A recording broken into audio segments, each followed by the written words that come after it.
बिस्मिल्लाहिर्रहमानिर्रहीम। अस्सलाम वालेकुम। आज हम बना रहे हैं बादाम की खजूरें। बाज़ार से मार्केट से लेने जाओ तो बड़ी महंगी मिलती हैं।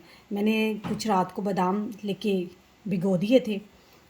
अब मैंने इनको पील ऑफ कर लिया, छील के रख लिया। छीलने के बाद देखिए इस तरह पील ऑफ कर लें। छील लिए। छीलने के बाद अब मैंने क्या किया, बादाम को डेट्स पकड़ी, उनको कट लगाया। कट लगाने के बाद अंदर से गुठली गायब कर दी।